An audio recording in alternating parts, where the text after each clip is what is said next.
ചോദ്യം ചോദിക്കുന്ന ഓരോ വ്യക്തിയുടെ പൂർണ്ണ സമ്മതത്തോടു കൂടിയാണ് ഈ ഒരു വീഡിയോ യൂട്യൂബിൽ പോസ്റ്റ് ചെയ്യുന്നത്.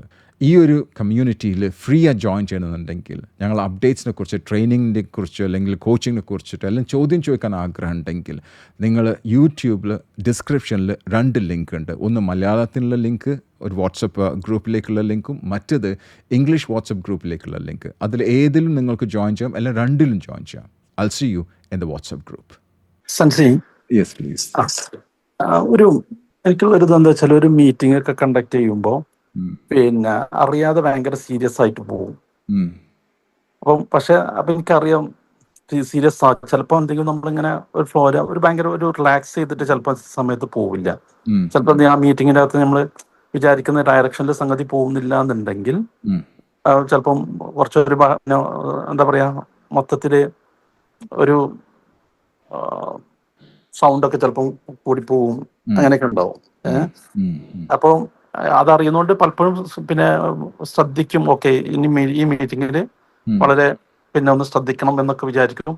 കുറച്ചൊക്കെ അങ്ങനെ പോകും. പിന്നെ മേ ബി അപ്പം കുറച്ചൊരു റിലാക്സ് ചെയ്ത് ഒരു പിന്നെ സംസാരിക്കുമ്പോൾ വെറും ഭയങ്കര ഫോക്കസ്ഡ് ആയിട്ട് ആ സംഗതി മാത്രം, അല്ലാതെ ഒരു തമാശയോ അല്ലെങ്കിൽ അങ്ങനെയൊന്നുമില്ല. ഇതാണ് ഒരു പ്രശ്നമാണ്. അപ്പം ആളുകളും ആ മീറ്റിങ്ങിൽ വരുമ്പം ഓരും കുറച്ച് സീരിയസ് ആവും. പക്ഷെ അപ്പൊ നമ്മൾ വിത്ത് ഡാറ്റ ഒക്കെ വെച്ചിട്ട് പ്രസന്റ് ചെയ്യുന്ന സമയത്തായിരിക്കും ഇത് എത്ര തവണ നമ്മൾ പറഞ്ഞിട്ടുണ്ട്, അങ്ങനെ കണ്ടില്ല, ആ രീതിയിലേക്ക് പോകും. അപ്പൊ ഇതൊരു പ്രോബ്ലം ആണ്. അപ്പം കുറച്ച് മാറ്റങ്ങളൊക്കെ ഇപ്പൊ നമ്മൾ ലീപ്പിലൊക്കെ മാറ്റമൊക്കെ വന്നിട്ടുണ്ട്. എന്നാലും അത് നമ്മളിങ്ങനെ മാറിപ്പോവാണ്. അപ്പൊ അതിലെന്തെങ്കിലും ഒരു വേലൂടെ മാറാൻ പറ്റുമോ എന്നുള്ളതാണ് ചോദ്യം. തീർച്ചയായിട്ടും. ഇതിൽ നിങ്ങളാണോ ഡിസിഷൻ മേക്കർ? ഓക്കെ, അപ്പൊ നിങ്ങൾ ആ ലീഡർഷിപ്പ് പൊസിഷനിലുള്ള ഒരു വ്യക്തിയാണ്. അപ്പൊ നിങ്ങൾക്ക് ഡേറ്റ ഉണ്ട്. അപ്പൊ ആ ഡേറ്റ അനുസരിച്ചിട്ട് ചിലപ്പോൾ ടീം അച്ചീവ് ചെയ്യണ്ടാവില്ല. ഓക്കെ, അപ്പൊ അച്ചീവ് ചെയ്യാത്ത ആകുമ്പോൾ നമുക്ക് ചിലപ്പോൾ അവിടെ കുറെ ലോസുകൾ വരുന്നുണ്ടാവും. ലോസ് ഓഫ് ടൈം ഉണ്ടാവും, ലോസ് ഓഫ് കസ്റ്റമർ ഉണ്ടാവും, ലോസ് ഓഫ് മണി ഉണ്ടാവും, കുറെ ലോസ് ഓഫ് ക്രെഡിബിലിറ്റി ഉണ്ടാവും, ഒരുപാട് ലോസുകൾ വരുന്നുണ്ടാവും. അത് ചിലപ്പോൾ അവർ അറിയണ്ടാവില്ല. അപ്പോൾ നിങ്ങൾ ഒരു മീറ്റിംഗ് എത്ര പ്രാവശ്യം മീറ്റിംഗ് നടത്തില്ല നിങ്ങൾ? അത് പിന്നെ ഓരോ ടീമിനായിട്ട് പിന്നെ കലണ്ടറൈസ് ചെയ്തിട്ട് ഓരോ പെർട്ടിക്കുലർ പിന്നെ ഡേയിൽ ഇങ്ങനെ സെറ്റ് ചെയ്യുന്ന മീറ്റിങ്ങുകളുണ്ട്. അതല്ലെങ്കിൽ അവർക്ക് എന്തെങ്കിലും ചലഞ്ചസ് ഒക്കെ വരുന്ന സമയത്ത് പിന്നെ വരും.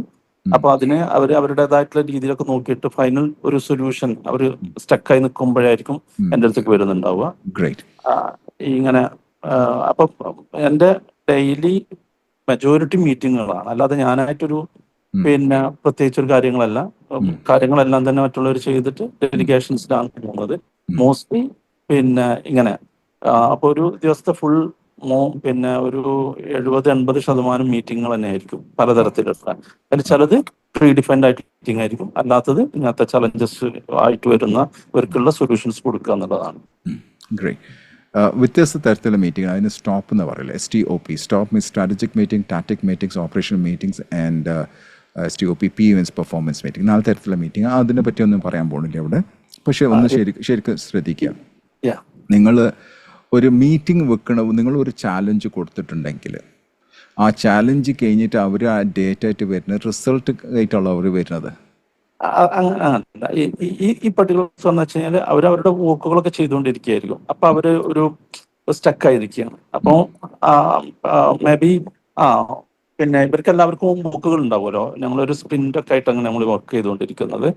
അപ്പൊ അതിൽ അല്ലെങ്കിൽ അവർക്ക് പിന്നെ ഡെവലപ്മെന്റിൽ എന്തെങ്കിലും അവർക്ക് സ്റ്റക്കായി നിൽക്കുമ്പോൾ ഇതെങ്ങനെ റിസൾട്ട് കിട്ടുന്നില്ല എന്നൊക്കെ പറയുമ്പോൾ നമ്മളെ എക്സ്പീരിയൻസിൽ നിന്ന് പറഞ്ഞു കൊടുക്കും.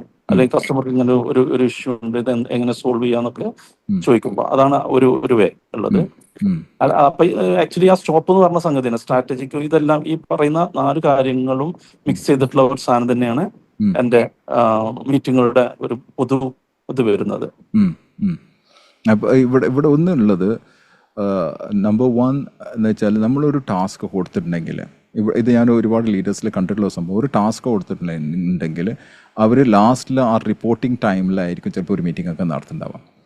നിങ്ങൾക്ക് അവരുടെ ഡെയിലി ഗ്രോത്ത് കാണിച്ചിട്ടുണ്ടോ? ഞാൻ വളരെ സിമ്പിളായിട്ട് പറഞ്ഞുതരാം. നമ്മൾ ടാസ്ക് കൊടുത്തെന്ന് വിചാരിക്കാം. ആ ടാസ്ക് അച്ചീവ് ചെയ്യണമെന്നുണ്ടെങ്കിൽ ലെറ്റ്സ് സേ അത് 1 മാസം പിടിക്കുമെന്ന് വിചാരിക്കാം. ഓക്കെ, അതാണ് പെർഫോമൻസ്. അവരുടെ പെർഫോമൻസ് ബേസ് ചെയ്തിട്ടാണ് അത്. കീ പെർഫോമൻസ് ഒരു മാസം കഴിഞ്ഞാൽ മാത്രമേ ആ ടാസ്ക് അവർക്ക് ക്ലോസ് ചെയ്യാൻ പറ്റുള്ളൂ, അച്ചീവ് ചെയ്യാൻ പറ്റുള്ളൂ എന്ന് വിചാരിക്കുക. അപ്പോൾ അത് നിങ്ങൾ ഓട്ടോമാറ്റിക്കായി ഡെലിഗേറ്റ് ചെയ്തിട്ടുണ്ടല്ലോ അല്ലേ, ആ ടാസ്ക് കൊടുത്തിട്ടുണ്ടല്ലോ. കാരണം നിങ്ങൾ പറഞ്ഞില്ല നിങ്ങൾ ലീഡർ പൊസിഷനിൽ നിൽക്കണം, ഒരു മീറ്റിംഗ് മാത്രം ചെയ്യണം നിങ്ങൾ പറഞ്ഞു നേരത്തെ. അപ്പോൾ ഈ ഒരു ടാസ്ക് നിങ്ങൾ ഡെലിഗേറ്റ് ചെയ്തിട്ടുണ്ടെങ്കിൽ നമ്മളത് ട്രാക്ക് ചെയ്യാൻ പറ്റണം. ആ ഡെയിലി ട്രാക്കിംഗ് നിങ്ങൾ ചെയ്യുന്നുണ്ടോ? ട്രാക്കിംഗ് ചെയ്താലുള്ള ഗുണം എന്തായിരിക്കും ഒന്ന് പറയോ? ട്രാക്കിംഗ് ചെയ്യലുണ്ടോ? That's my first question. എവിടേക്കാണ് അത് നിങ്ങൾ ചെയ്യണമെന്നില്ല, നിങ്ങളെ ടീമാണ് ചെയ്യേണ്ടത്. നിങ്ങൾ ചെയ്ത് കഴിഞ്ഞാൽ പിന്നെ അതിൻ്റെ ബാക്കിൽ നിങ്ങൾക്ക് ടൈം ഉണ്ടാവുള്ളൂ. ഞാൻ പറഞ്ഞ അതിന് ഡെലിഗേറ്റ് ചെയ്തിട്ടുള്ള സെക്കൻഡ് ലെവൽ ലീഡേഴ്സ് ഉണ്ടോ? അതായത് ടാസ്ക് മാത്രം നോക്കാൻ വേണ്ടി വേർ ആർ ദേ. ഇതിനാണ് ഞാൻ നേരത്തെ പറഞ്ഞല്ലോ 4DX എക്സ്ക്യൂസ് മീ 4DX എന്ന് പറഞ്ഞൊരു സിസ്റ്റം ഞാൻ പറഞ്ഞല്ലോ, ട്രാക്കിംഗ് സിസ്റ്റം. നിങ്ങൾ ട്രാക്ക് ചെയ്യാൻ പറ്റണം ഓരോരുത്തരും എത്രത്തോളം അവർ അച്ചീവ് ചെയ്യേണ്ടത്, വീക്ക്ലി ബേസിസ് ഡെയിലി ബേസിസിലൊക്കെ എത്ര അച്ചീവ് ചെയ്യേണ്ടതിൽ നമുക്ക് മനസ്സിലാക്കി കഴിഞ്ഞാൽ നമുക്ക് അറിയാൻ പറ്റും അവർ കറക്റ്റായിട്ടുള്ള റൗട്ടിലാണ് പോകണമെന്നുള്ളത്. അപ്പോൾ നമുക്ക് ഹെഡേക്ക് ഉണ്ടാവില്ല. കാരണം നമുക്ക് ഓൾറെഡി ഒരു ക്ലൂ കിട്ടിയിരിക്കണം, ഇയാൾ തെറ്റായിട്ടുള്ള റൗട്ടിലേക്കാണ് പോകണത്, അല്ലെങ്കിൽ തെറ്റായിട്ടുള്ള ഡിസിഷൻസ് ആണ് എടുക്കുന്നത്, അല്ലെങ്കിൽ തെറ്റായിട്ട് സ്ട്രാറ്റജീസ് ആണ് ഇവർ യൂസ് ചെയ്യണമെന്നുള്ളത്. ശരിയല്ലേ? അപ്പം ആ ഒരു സിസ്റ്റം, ആ ഒരു SOP നിങ്ങൾ ഉണ്ടാക്കുക. ഉണ്ടാക്കുക.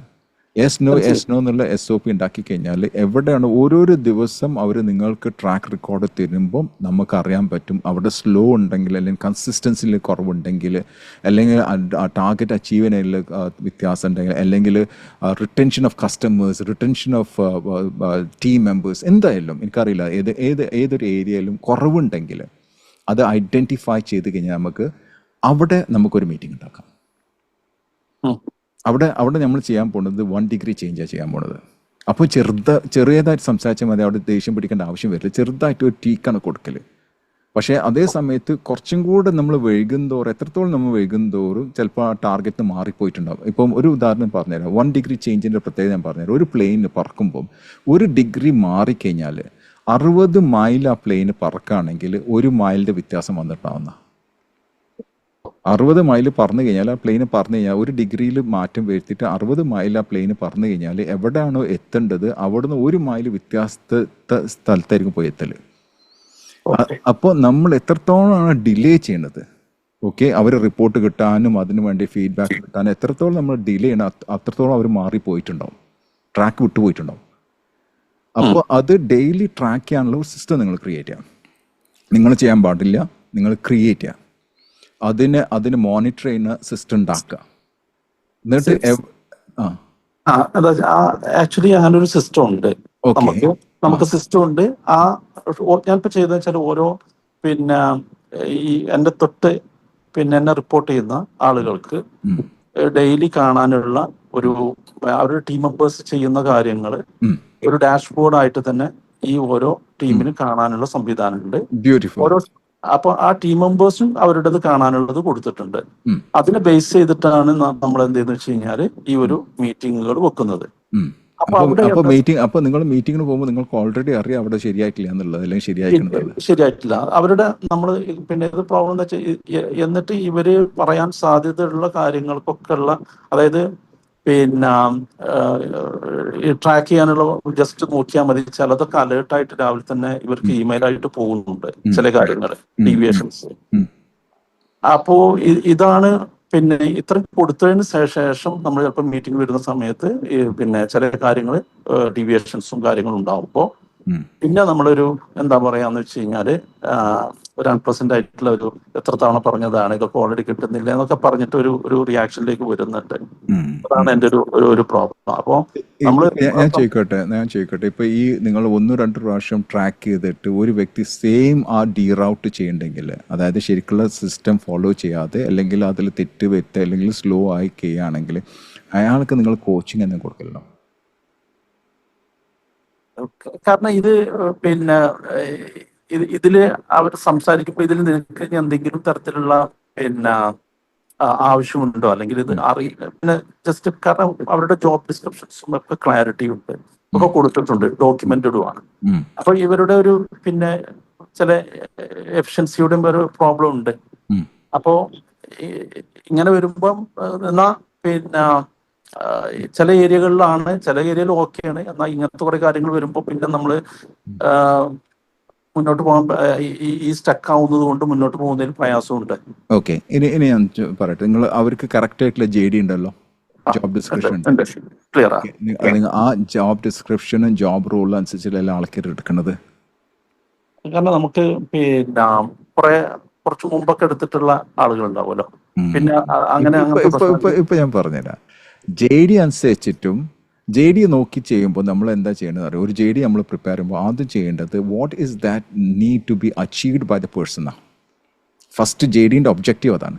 ഒരു വ്യക്തിനെ എന്ന് പറഞ്ഞൊരു വ്യക്തിനെ ഞാൻ എടുക്കുകയാണെങ്കിൽ ആ വ്യക്തി എൻ്റെ കമ്പനിയിൽ ജോയിൻ ചെയ്ത് കഴിഞ്ഞാൽ ഇന്നതാണ് റിസൾട്ട് വരുത്തിക്കേണ്ടതെന്ന് ആദ്യം നമ്മൾ ക്ലിയർ ആയിട്ട് എഴുതിയിരിക്കണം. അതിൻ്റെ താഴെയാണ് JDൻ്റെ പൊസിഷൻ എഴുതുന്നത്. ആദ്യം നമ്മൾ ഒബ്ജക്റ്റീവാണ്, start with end in mind. എന്ത് റിസൾട്ടാണ് ആൾ കൊണ്ടുവരേണ്ടത്, അതിൻ്റെ താഴെയാണ് manager so and so, procurement of purchasing manager whatever it's അത് എഴുതുക. പിന്നെ അയാളുടെ ജോബ് ഡിസ്ക്രിപ്ഷൻ എന്തൊക്കെയായിരിക്കും, ജോബ് റോൾ എന്തായിരിക്കും നമ്മൾ കറക്റ്റായിട്ട് എഴുതാം. ശരിയല്ലേ? അതിനനുസരിച്ചിട്ടായിരിക്കും നമ്മൾ ഇൻ്റർവ്യൂ ചെയ്യേണ്ടത്. പക്ഷെ എന്താ തെറ്റ് എന്ന് വെച്ചാൽ ഈ ജോബ് ഡിസ്ക്രിപ്ഷൻ ഇല്ലാത്ത കാലത്ത് കുറേ ആൾക്കാർ നമ്മൾ എടുത്തിട്ടുണ്ടാവും. ആ എടുത്ത ആൾക്കാരാണ് പിന്നീട് നിങ്ങൾക്ക് ടോക്സിക് ആയിട്ട് മാറില്ലേ. ഇവിടെ രണ്ട് കാര്യമുണ്ട്, സ്കിൽ ആൻഡ് വിൽ എന്ന് പറയും. Skill and will. ഈ സ്കില്ലുള്ള ആൾക്കാർ ചിലപ്പോൾ പഴയ ആൾക്കാരായിരിക്കും, പക്ഷെ അവർക്ക് ഇന്ന് വില്ലുണ്ടാവില്ല. സ്കില്ലുണ്ടാവും പക്ഷെ വില്ലുണ്ടാവില്ല. ചിലവർക്ക് വില്ലുണ്ടാവും പക്ഷെ സ്കില്ലുണ്ടാവില്ല. ഇപ്പൊ നിങ്ങൾ ഈ പറഞ്ഞ വ്യക്തികൾക്ക് ചില സ്കില്ലുണ്ടാവില്ല ചില ഏരിയയിൽ. അപ്പം ഇപ്പൊ ഇതിനൊരു സൊല്യൂഷൻ കണ്ടെത്താം. അതല്ലേ അതിനു വേണ്ടിയിട്ടുള്ള നമ്മൾ നോക്കേണ്ടത്. ഒരു ആളെ ഐഡന്റിഫൈ ചെയ്തിട്ട് ആ ആള് നിങ്ങളുടെ ജോബ് ഡിസ്ക്രിപ്ഷൻ പ്രകാരമാണ് ജോയിൻ ചെയ്തിട്ടുള്ളത്, അല്ലെങ്കിൽ അതിനേക്കാൾ മുമ്പ് വന്ന് ജോയിൻ ചെയ്തൊരു വ്യക്തിയാണ്.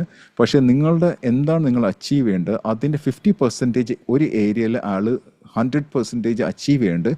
പക്ഷേ മറ്റേ സ്ഥലത്ത് അയാൾക്ക് 25% മാത്രമേ അച്ചീവ് ചെയ്യാൻ പറ്റുള്ളൂ. അല്ലെങ്കിൽ ആ ഒരു 50% ആ ഒരു ഏതാണോ പുള്ളി 100% അച്ചീവ് ചെയ്യണത് അതിലേക്ക് മാറ്റാം.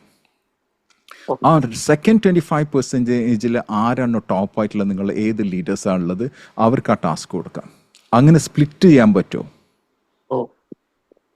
സ്പ്ലിറ്റ് ചെയ്യാൻ പറ്റുമോ? എങ്ങനെ സ്പ്ലിറ്റ് ചെയ്ത്? അതിൻ്റെ അർത്ഥം എന്ന് വെച്ചാൽ നമ്മൾ അവരുടെ സ്ട്രെങ്ത് ഐഡന്റിഫൈ ചെയ്തെന്നുള്ള. അപ്പോൾ ഒരു ഉദാഹരണത്തിന് എന്നെ എടുക്കാം. ചിലപ്പം ഞാൻ ഒരു കാര്യത്തിൽ ചിലപ്പോൾ നല്ലതായിരിക്കും. ഓക്കെ, ലെറ്റ്സ് സേ ഞാൻ പ്രസൻറ്റേഷൻ നല്ലതായിരിക്കും, നല്ല പ്രസൻറ്റേഷൻ, പക്ഷേ പവർ പോയിന്റ് ഉണ്ടാക്കാൻ എനിക്കറിയില്ല. നിങ്ങളിത് എനിക്ക് എപ്പോഴും ചീത്ത വെക്കുമെന്ന് വിചാരിക്കുക. അപ്പോൾ നാളെ മുമ്പ് പറയാം, സെൻസായി നിങ്ങൾ ഒരു കാര്യം ചെയ്യും, പവർ പോയിന്റ് നിങ്ങൾ നിർത്തും, നിങ്ങളെ പവർ പോയിന്റ് ആകെ തല്ലിപ്പൊളിയാണ്, നമുക്ക് ശരിയാവില്ല, നമ്മളെ ബ്രാൻഡിനൊക്കെ ഭയങ്കരമായിട്ട് ബാധിക്കുന്നുണ്ട്, നിങ്ങൾ സെഷൻ മാത്രം എടുത്താൽ മതി, മിസ്റ്റർ എക്സ് പവർ പോയിന്റ് ഉണ്ടാക്കിക്കോളും. ഞാൻ എൻ്റെ ജോലിയാ മിസ്റ്റർ എക്സ് പവർ പോയിന്റ് ഉണ്ടാക്കുക, ഇത് രണ്ടും കമ്പൈൻ ചെയ്ത് ഞാൻ ട്രെയിനിങ് നടത്താം. അപ്പോൾ രണ്ട് സ്ട്രെങ്ത്തിനെ നമ്മൾ കൊലാബറേറ്റ് ചെയ്ത് കഴിഞ്ഞാൽ, ഇവിടെ കോമ്പറ്റീഷനിലെ കൊലാബറേഷൻ കൊടുന്നു കഴിഞ്ഞാൽ, ജോയിന്റ് വെഞ്ചറായിട്ട് പാർട്ട്ണർഷിപ്പായിട്ട് വന്നു കഴിഞ്ഞാൽ നിങ്ങളുടെ അച്ചീവ്മെന്റ് ഹൈ ആയിരിക്കും. അവിടെ ആണെങ്കിൽ നിങ്ങൾക്ക് ഇത് ബ്രെയിൻ സ്ട്രോം ചെയ്യേണ്ട ആവശ്യമില്ല, ദേഷ്യം പിടിക്കേണ്ട ആവശ്യമില്ല. കാരണം ഒരു ഏരിയയിൽ കഴിവില്ലാത്ത ആളെ കൊണ്ടാണ് നിങ്ങളത് ചെയ്യിപ്പിക്കുന്നത്. ആ ഏരിയയിൽ കഴിവില്ലാത്ത ആളെ കൊണ്ട് ചെയ്യിപ്പിച്ച് കഴിഞ്ഞാൽ നിങ്ങൾക്ക് ഒരിക്കലും റിസൾട്ട് കിട്ടാൻ പോകണില്ല. അപ്പോൾ നമ്മൾ അത് ഐഡന്റിഫൈ ആസ് എ ലീഡർ നമ്മൾ ഐഡന്റിഫൈ ചെയ്യുക. 1 പ്രാവശ്യം 2 പ്രാവശ്യം 3 പ്രാവശ്യം ഐഡന്റിഫൈ ചെയ്ത് കഴിഞ്ഞാൽ ആ വ്യക്തിന്റെ സ്വാട്ട് അനാലിസിസ് നിങ്ങൾ ഉണ്ടാക്കണം. ആളെ സ്ട്രെങ്ത് എന്താണ്, 2-3 മീറ്റിംഗുകൾ ചെയ്താൽ നിങ്ങൾക്ക് അറിയാമല്ലോ, ഇതാണ് ഇയാളുടെ സ്ട്രെങ്ത്, ഇയാളുടെ വീക്ക്നെസ്. ആ സ്ട്രെങ്ത്തിനെ കംപ്ലീറ്റ് ഫോക്കസ് ചെയ്തിട്ട് ഇയാൾക്കാർ റെസ്പോൺസിബിലിറ്റി കൊടുക്കുക, അക്കൗണ്ടബിലിറ്റി കൊടുക്കുക. ഇയാളുടെ വീക്ക്നെസ് ഐഡന്റിഫൈ ചെയ്തിട്ട് ആ വീക്ക്നെസ്സിൽ വേറെ ആരെങ്കിലും അതിൻ്റെ സ്ട്രെങ്ത്താണ്, ആ ആൾക്ക് അതിൻ്റെ അക്കൗണ്ടബിലിറ്റിയും റെസ്പോൺസിബിലിറ്റി കൊടുക്കുക. You will be very happy. കാരണം ഇവിടെ നിങ്ങളുടെ പ്രൊഡക്ടിവിറ്റി സ്കെയിലപ്പ് ചെയ്യും. ചെയ്തൂടെ? ചെയ്യാൻ പറ്റും. ഇപ്പോൾ ഒരു ഐഡിയ കിട്ടിയിട്ടുണ്ട്. ഹാപ്പിയാണോ? Very happy. Very happy. All right. So thank you very much, all of you. Thank you so much. Thank you.